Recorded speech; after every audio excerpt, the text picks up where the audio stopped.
वैसे अमेरिका में 7-8 बार गया हूं, लेकिन जर्मनी में पहली बार आया हूं। ट्रंप साहब जब से प्रेसिडेंट बने हैं तब से 2 बार। अब आप लोग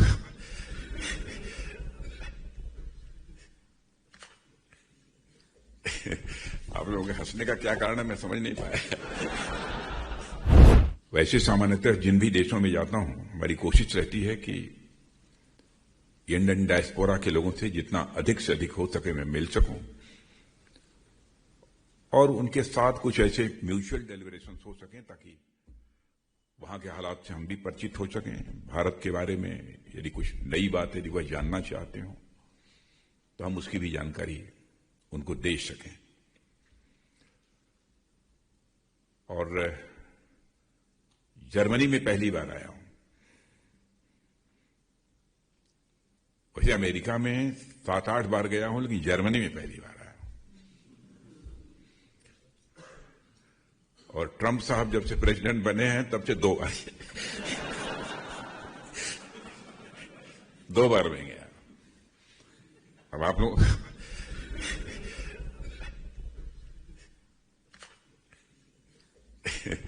लोगों के हंसने का क्या कारण है मैं समझ नहीं पाया।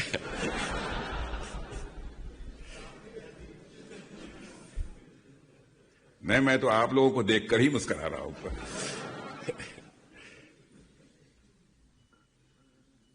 लेकिन जर्मनी का जहां तक सवाल है, जर्मनी की इंटरनेशनल कम्युनिटी में एक साख है, एक क्रेडिबिलिटी है। और इकॉनमी के मामले में देखा जाए तो इस समय वर्ल्ड की टॉप 3 इकॉनमीज में हमारा जर्मनी इस समय खड़ा है। यहां पर जर्मनी के जो मूल निवासी हैं उनका कंट्रीब्यूशन है, वहीं पर किसी न किसी हद तक हमारे इंडियन डायस्पोरा के भी मित्रों का कंट्रीब्यूशन है। इस सच्चाई को भी कोई नकार नहीं सकता है।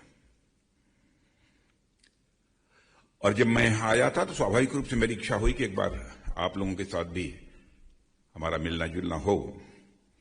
वैसे तो आज वर्किंग डे है, मुझे बतलाया गया, और वर्किंग डे होने के बावजूद भी आप इतनी बड़ी संख्या में आए हैं, इसलिए मैं एक बार मुझे शिष्टाचार के नाते धन्यवाद तो आप लोगों को देना ही चाहिए।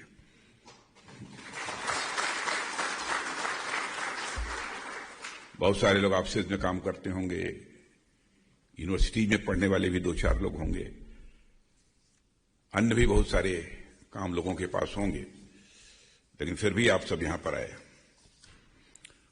और मित्रों, आप सबको मैं जैसा मैंने बतलाया कि ये जर्मनी की हमारी ये पहली ऑफिशियल विजिट है। और यहां पर मैं आया हूं कि यहां के डिफेंस मिनिस्टर के इनविटेशन पर मैं यहां आया हूं। इन लोगों ने बहुत कुछ लिख कर दिया है, लेकिन मैं सब बोलूंगा नहीं वो।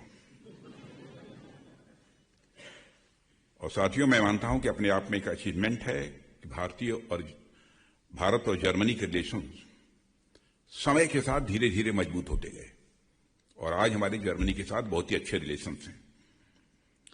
और 2026 का ये ईयर मैं मानता हूं हमारे लिए खास है, क्योंकि इस साल जो हमारे जर्मनी के साथ फॉर्मल डिप्लोमेटिक रिलेशंस हैं उसके 75 ईयर्स पूरे हो रहे हैं। इसीलिए मैंने कहा कि यह बहुत ही खास है। और 75 ईयर्स का भारत और जर्मनी के रिश्तों का जो सफर रहा है, मैं समझता हूं परस्पर एक विश्वास बढ़ा है, म्यूचुअल रेस्पेक्ट बढ़ी है और हमारे रिलेशन डेमोक्रेटिक वैल्यूज पर बेस्ड हैं, पूरी तरह से डेमोक्रेटिक वैल्यूज पर आधारित हैं। और मैं यह कह सकता हूं कि भारत और जर्मनी के बीच एक ऐसे रिश्ते बने हैं जो कि लगातार आगे बढ़ रहे हैं। और इंडिया और जर्मनी केवल पॉलिटिकल और स्ट्रेटेजिक रिलेशंस ही शेयर नहीं करते हैं, बल्कि अपने आर्ट एंड कल्चर को भी बड़े उत्साह के साथ शेयर करते हैं।